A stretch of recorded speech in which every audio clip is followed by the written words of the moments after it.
Bonsoir à tous. Ce soir, dans Libreco, nous parlons économie sociale et solidaire, une vision différente de l'économie qui cherche à concilier solidarité, utilité sociale et performance économique. C'est le choix qu'a fait la lunetterie aux marins il y a 3 ans pour surmonter ses difficultés économiques. Le pari s'est révélé gagnant, vous le verrez. Dans notre bon plan, nous ferons une partie de paintball, un jeu qui consiste à envoyer des balles de peinture à ses adversaires dans un décor naturel, sans oublier notre chiffre sur l'économie martiniquaise. Allez, Libreco, c'est parti! Face au modèle dominant du néolibéralisme, une pensée alternative se développe. L'économie sociale et solidaire entend remettre l'humain au cœur de l'économie sans écarter pour autant l'idée de performance, un modèle que certains jugent utopique mais qui pourtant fonctionne. La preuve, avec cette entreprise du marin, elle a remonté la pente grâce à ce changement de modèle. Reportage de Karen Couturier, Vianney Sotès et Gaël Dufief. Produire, consommer et décider autrement. Dans une société individualiste et hyper consommatrice, l'économie sociale et solidaire est un modèle qui peut paraître un peu utopiste et pourtant. Fondée sur un principe de solidarité et d'utilité sociale, l'économie sociale et solidaire représente plus de 14% de l'activité économique en Martinique. Un modèle généralement pratiqué par des associations, coopératives ou mutuelles, et plus rarement par des entrepreneurs comme Fabrice Richard, directeur de ce magasin d'optique aux Marins. Les dernières pertes, c'était... Ça fait 3 ans. En 2013, alors que l'enseigne rencontre des difficultés, il décide de repenser le modèle économique et social de son entreprise. Plutôt que de licencier, j'ai préféré retirer le fardeau de la rentabilité et m'inscrire dans une autre logique économique qui est économie sociale et solidaire, à savoir de plafonner la rentabilité à un niveau très bas, 3% à peu près, c'est l'objectif. En fait, cette économie qui a été réalisée sur la rentabilité, nous l'avons reventilée entre deux postes, le personnel, en augmentant les salaires, et on a répondu aussi à la demande de la clientèle, puisqu'on a réussi à baisser nos tarifs. On est entre 15 et 30% inférieur à ce que vous pouvez trouver en magasin d'optique. Le pari est risqué, mais Fabrice Richard relève le défi. Et très vite, les premiers résultats parlent d'eux-mêmes. Sur un marché ultra concurrentiel à la santé financière fragile, la lunetterie enregistre une croissance d'au moins 25% depuis 3 ans et un chiffre d'affaires 3 fois supérieur à celui de 2013. Un petit détail intéressant, c'est que si le chiffre d'affaires a été multiplié par 3, le volume, lui, a été au moins multiplié par 4, parce qu'en fait les prix ont énormément baissé. 100 montures vendues par mois en 2013, 400 en 2016. Et pour répondre à la demande croissante, l'enseigne vient d'agrandir sa surface de vente en rachetant l'un de ses concurrents à quelques centaines de mètres du premier showroom. On a de plus en plus de patients qui descendent de Schellcher, de Basse-Pointe, on a des gens qui viennent de Trinité et qui nous disent oui mais pour le service, est-ce que vous ne pourriez pas vous rapprocher un petit peu du centre? Donc on y travaille très activement à la demande de nos patients. Ça veut dire probablement ouvrir d'autres... Ça veut dire très probablement ouvrir quelque chose avant la fin de l'année sur le centre.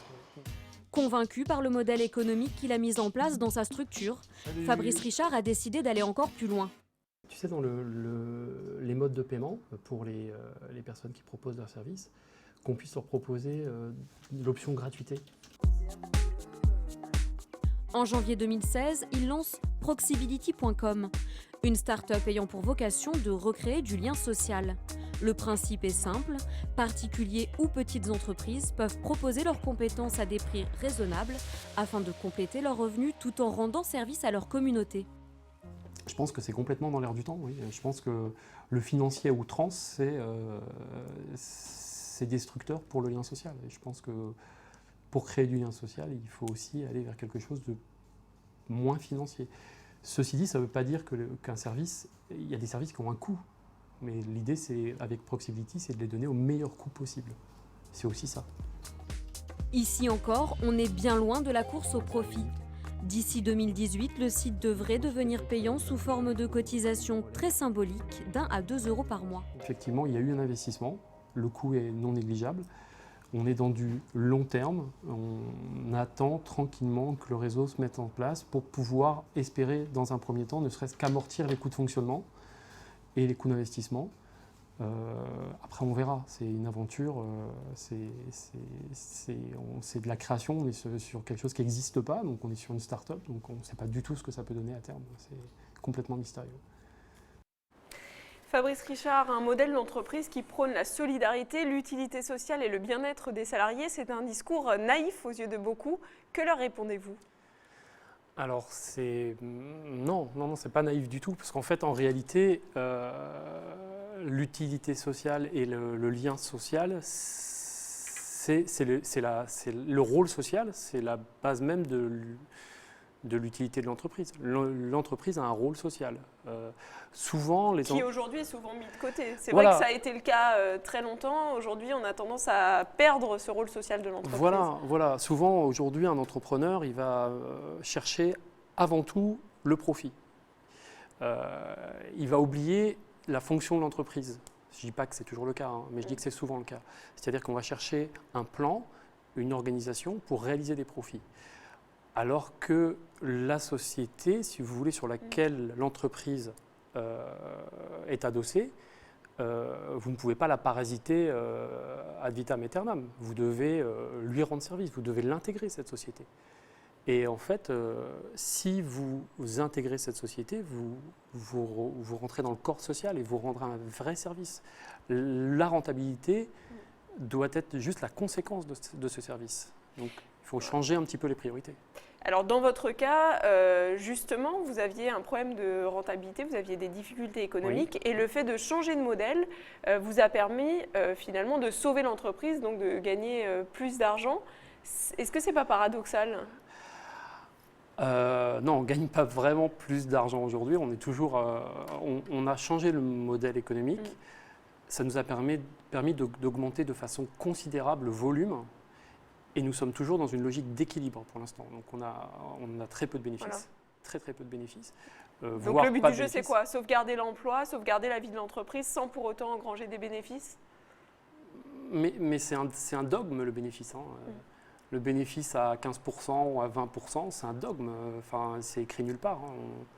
Quel est l'intérêt ? Enfin, je veux dire, l'entreprise, elle doit renouveler son outil de production. Elle doit avoir certes un petit peu de trésorerie, etc., pour pouvoir survivre. Mais la rentabilité à outrance, c'est quelque chose qui n'est absolument pas fondamental. Ça ne sert à rien à l'entreprise, fondamentalement. Vous faites partie, en plus, d'un secteur qui est extrêmement concurrentiel. On dénombre 86 magasins d'optique en Martinique et on évoque souvent les marges importantes réalisées par les opticiens.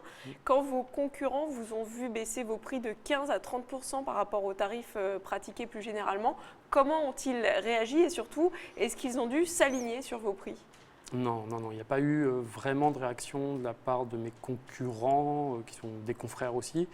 Ils sont dans d'autres logiques. Et moi, je fais mon petit bonhomme de chemin, je ne regarde pas vraiment ce que font mes concurrents. Mais vous avez dû tout de même piquer de la clientèle, entre guillemets, parce qu'en pratiquant des tarifs moins chers, logiquement…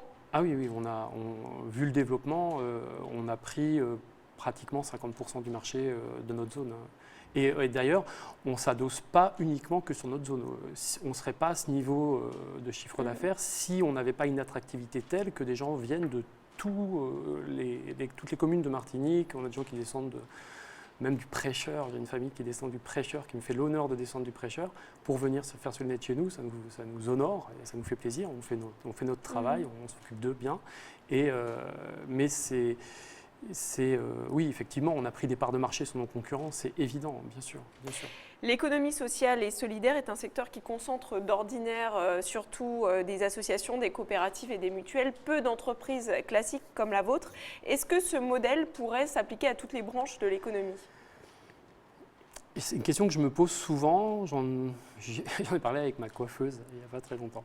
Elle se posait la question de savoir si elle ne pouvait pas l'appliquer elle-même à son secteur en baissant les tarifs pour augmenter son volume. C'est sans doute pas applicable dans tous les secteurs d'activité, mais je pense que chaque entrepreneur pourrait se poser réellement la question. La part de l'emploi de l'économie sociale et solidaire dans l'emploi privé en Martinique est passée de 9% en 2009 à 14,3% en 2013. Est-ce que ce secteur fait figure de soupape pour l'emploi en période de crise ? Ça, c'est une énorme question. Je ne me suis pas engagé dans cette philosophie en me posant ce genre de questions. Ouais.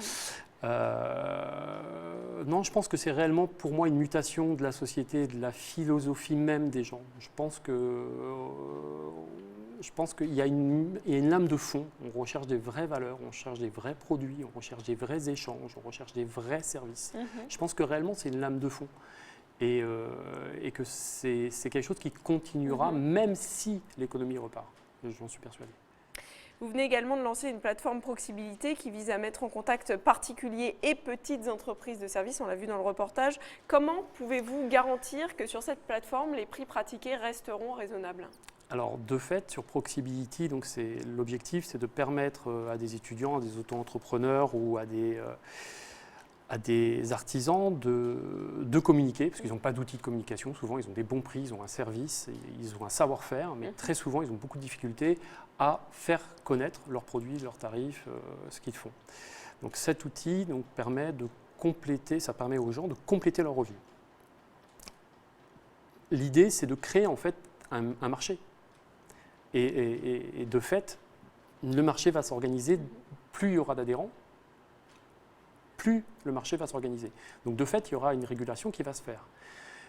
Et pour permettre aux gens de juger de la qualité des services, nous devons mettre en place très rapidement un système de notation, comme vous trouvez sur le web actuellement, avec un système d'étoiles de 1 à 5, qui permettra de juger tel tarif à tel niveau de qualité. Voilà, et ça permettra aux gens de justifier. S'ils ont une excellente notation, ils peuvent augmenter leur tarif s'ils le veulent.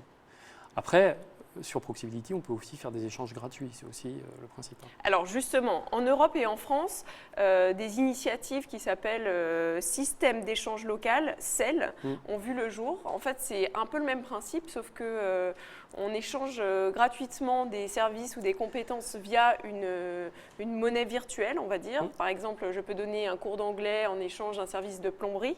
C'est la même philosophie que votre plateforme, sauf qu'eux vont plus loin en s'affranchissant de la monnaie. Est-ce que c'est quelque chose que vous pourriez être amené à faire ? J'y ai réfléchi, je me suis dit que le système, la monnaie, c'est pas ça. Donc c'est un système d'échange, ça existe déjà. Le but de la monnaie, c'est justement de faciliter l'échange. Le troc n'est pas toujours possible, c'est une option, mais c'est pas toujours possible. Donc la monnaie sert à justement régler le problème d'un troc qui serait pas possible. Donc si ça existe déjà, pourquoi ne pas l'utiliser ? Et en plus, j'ai envie de dire, l'idée, c'est de pouvoir compléter ses revenus. Si vous ne pouvez pas transformer cette activité en un pouvoir d'achat à l'extérieur, c'est un petit peu dommage. Donc je me suis dit qu'il faut sans doute modifier les valeurs, sans doute changer certaines choses, mais il ne faut pas jeter le bébé avec l'eau du bain. Il y a des choses qui sont positives quand même. Partons maintenant à la découverte de Félix et Yannick, deux de vos salariés, manifestement conquis par votre changement de cap. Alors Yannick, j'ai besoin de tes conseils. Conseillère de vente, Yannick est le parfait exemple d'une reconversion professionnelle réussie. Sur un premier temps, on va déjà chercher la forme qui correspond à la morphologie de ton visage. D'accord.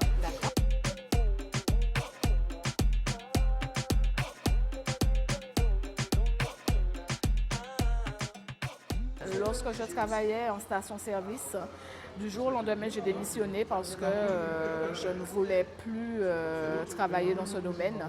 Donc, j'ai pris mon courage à deux mains et j'ai démissionné.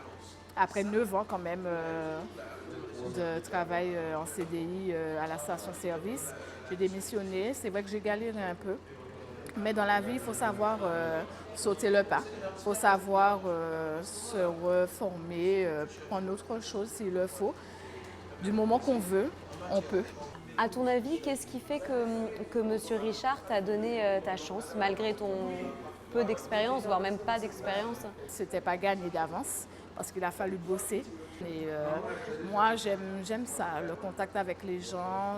Je pense qu'il y a ça aussi qui a parlé, qui lui a donné l'envie aussi de me donner ma chance. Voilà. Aujourd'hui, tu as l'impression d'avoir trouvé ta voie ? Ah, ça oui, je confirme, oui. Franchement, j'aime ce que je fais et je vis dans mon métier. Je suis contente, je suis épanouie. Je peux le dire haut et fort, je suis épanouie et j'espère continuer longtemps dans cette branche. Tour à tour vendeur, responsable de magasin et monteur, Félix a plus de 30 ans d'expérience dans l'optique. Il a connu toutes les évolutions du métier, les bonnes, comme l'arrivée des nouvelles technologies, mais aussi les moins bonnes. Hyper-concurrence, course au profit et surenchère d'offres commerciales, décrédibilisant parfois la profession et sa dimension artisanale. Vous avez à une époque été un peu, peut-être entre guillemets, déçu de voir la tournure que prenait le métier. C'est vrai que partout où je suis passé, je n'étais pas au fil de l'expansion des entreprises, mais n'empêche qu'ici, c'est quand même différent. Il faut avouer que les relations humaines ici, c'est autre chose. Donc, ensemble, on forme ici quand même une bonne équipe, ce qui nous permet collégialement de réussir de bonnes choses, quoi. Bon, parce que nous, ce qui prime ici quand même avant tout, c'est la satisfaction du client, quoi. Travailler ici quand même, ça arrive un petit peu tard, mais quand même, ça me plaît bien de bosser avec lui.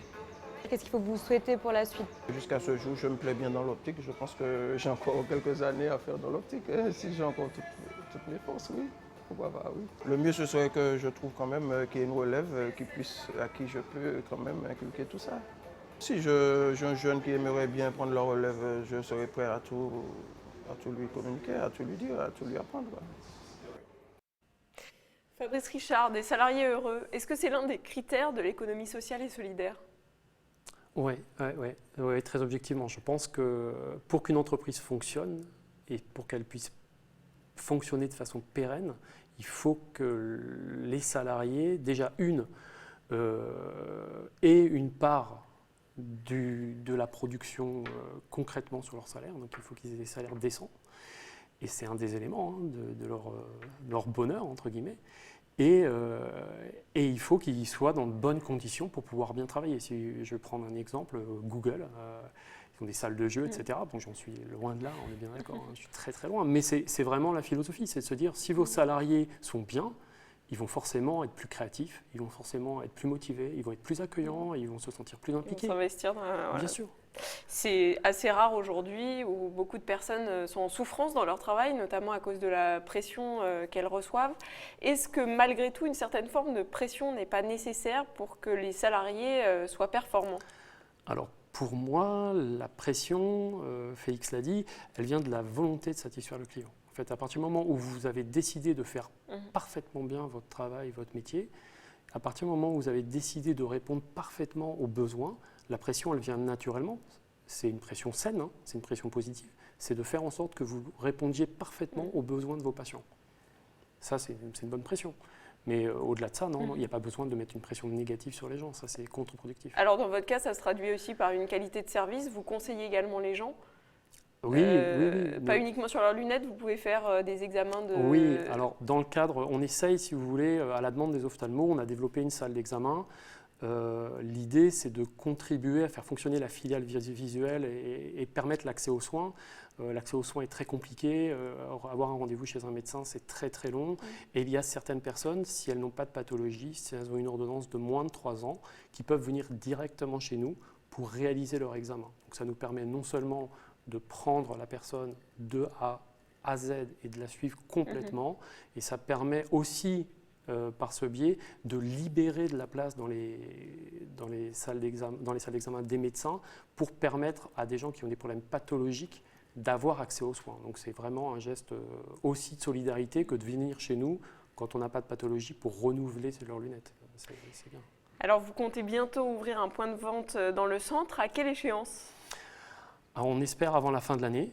Donc c'est vraiment, au début, c'était pas du tout j'avais pas du tout la volonté de développer à outrance ce concept, mais en fait, en réalité, comme on a énormément de gens qui viennent de l'extérieur de notre zone et qui nous disent, oui, c'est un peu embêtant, on a besoin d'un petit réglage, on est obligé de faire un petit peu de kilomètres. Alors pour l'achat, c'est vite amorti, hein, mais puisqu'on est beaucoup moins cher.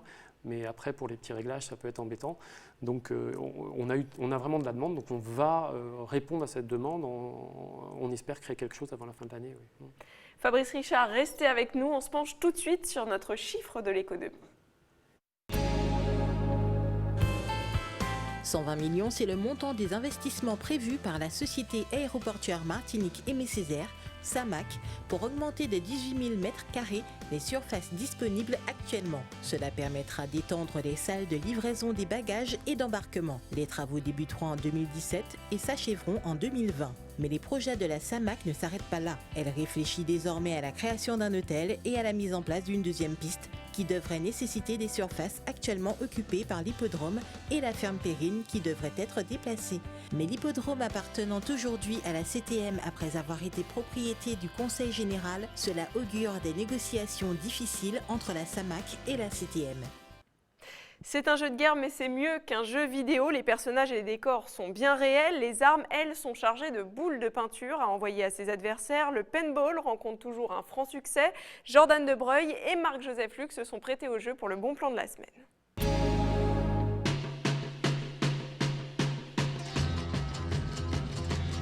Quoi de mieux pour se défouler qu'une bonne partie de paintball? Impossible que vous n'ayez pas entendu parler de ce sport apparu dans les années 80 et qui depuis est devenu l'activité incontournable chez les jeunes. Dans l'Hexagone, plus de 800 professionnels proposent ce loisir. En Martinique, ils sont au nombre de 4 et Paintball Island est la référence sur l'île. C'est un loisir à la base, il faut le prendre comme un loisir, c'est un loisir sportif. Donc déjà on peut le faire sous forme de sport, en équipe, où il y a des équipes de paintball qui font des compétitions et tout. Et en loisir également, où on fait du paintball dès 9 ans. Donc même les plus petits peuvent faire du paintball, on a du matériel adapté pour eux. Ça reste qu'un lanceur avec des billes de peinture où on se tire des billes de peinture dessus. Il ne faut pas voir l'aspect guerre, on se fait la guerre et tout. Là c'est vraiment un moment de loisir, un moment de délire que vous passez avec vos amis, en famille. Et vous venez vous éclater tranquillement, vous éclatez de la peinture sous le visage et tout. Et il n'y a rien de violent dans ça, au contraire c'est du fun garanti, quoi. Plus de 5 hectares de terrain avec des sites plus impressionnants les uns que les autres, comme un crash d'avion, une forteresse ou bien encore des tranchées idéales pour varier les plaisirs. Avant de s'équiper, petite leçon sur notre arme et comment bien l'utiliser. Vous avez un petit bouton ici qui s'appelle la sécurité. Donc vous avez juste à appuyer derrière pour retirer la sécurité. Okay. Comme ça le bouton devient rouge. Dès que c'est rouge, vous vous dites que comme repère, la couleur est là, ça veut dire que le danger est présent, rouge égale danger, vous pouvez tirer. Ensuite, ici vous avez ce qu'on appelle le bouchon de canon, vous avez juste à le retirer et le déposer à l'entrée de la base et vous allez jouer tranquillement. D'accord? Le départ, c'est le moniteur qui va vous le donner, il vous dira juste vérifier vos casques, retirer la sécurité et il vous donne le top départ. Ok les gars? C'est bon? On y va! Maintenant, on s'équipe. Casque et gilet obligatoires. On remplit les armes des billes de peinture totalement inoffensives. Tout le monde est prêt, les rouges contre les bleus sur le champ de bataille et la guerre de peinture est déclarée.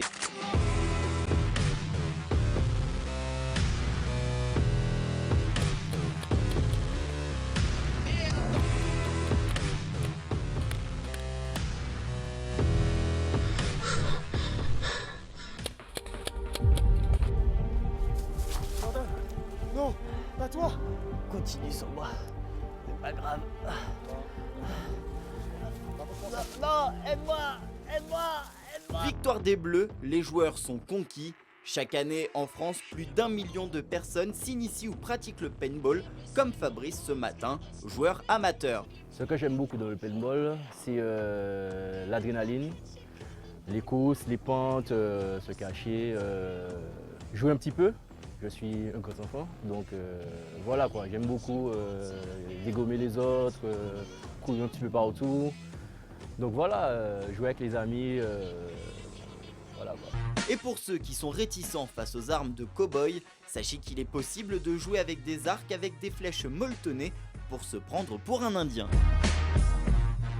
Le paintball fait partie des nouveaux loisirs classés dans les sports à sensation. Il ne présente aucun danger réel, seule l'adrénaline amenée par la situation de jeu va vous procurer des sensations fortes. Alors, rendez-vous sur le terrain et attention, ça peut tâcher. Et je vous rassure, Jordan est sorti indemne de l'aventure. Fabrice Richard, pour le mot de conclusion, revenons sur votre plateforme Proximility. Si des entreprises ou des particuliers sont intéressés pour s'y inscrire, à qui doivent-ils s'adresser? Ils vont sur Proximility, donc avec 2 E, proximility.com. Il y a un onglet, créer son profil. Alors bien sûr, encore une fois, ça ne concerne pas que les entreprises. Ça concerne les auto-entrepreneurs, les entreprises de moins de 10 salariés. Et aussi des particuliers. C'est que l'idée, ce n'est pas uniquement de faire un annuaire, c'est aussi de permettre aux gens, et par exemple à un jeune, de proposer un service tel que le babysitting dans sa communauté, autour de chez eux. C'est créer aussi du Il n'a pas besoin d'avoir une structure pour facturer, c'est ça que vous voulez dire? C'est nécessaire au-delà d'un certain niveau de revenus, mais pour des activités ponctuelles, non, c'est a priori toléré normalement. Je sais que c'est en train d'être légiféré actuellement, ils sont en train de retravailler sur les plafonds, etc. Mais il y a une tolérance, bien sûr, il y a une tolérance. Fabrice Richard, merci d'avoir été avec nous. Avant de vous quitter, je vous laisse découvrir l'agenda Contact Entreprise de cette semaine. Contact Entreprise, l'IHEDN et la CCIM vous convient à une conférence débat animée par Jean-François Dutheil, directeur interrégional des douanes Antilles-Guyane, sur le thème Douane Entreprise, un partenariat gagnant. Cette rencontre aura lieu à l'auditorium Max Élysée de la CCIM jeudi 26 mai à 18h30. Conférence suivie d'une démonstration d'une équipe cynophile des douanes pour la recherche de produits stupéfiants. La conférence est gratuite et ouverte à tous sur inscription préalable, place limitée. Inscription par mail à avnoël@contact-entreprise.com. Océan Alerte Rouge sera le thème de notre grand forum avec Nathalie de Pompignan à Madiana le jeudi 9 juin à 18h, en partenariat avec l'Habitation Céron. Ancien membre de l'équipe Pousteau, expert en sciences écologiques auprès de l'UNESCO, Nathalie de Pompignan est l'auteure d'un ouvrage de référence écrit à 4 mains avec sa fille Constance Albanel, Océan Alerte Rouge, chronique d'un désastre annoncé. La conférence est gratuite et ouverte à tous sur inscription préalable, place limitée. Inscription par mail à avnoël@contact-entreprise.com. Libreco, c'est fini pour ce soir. Je vous donne rendez-vous la semaine prochaine. D'ici là, passez une excellente semaine sur ATV.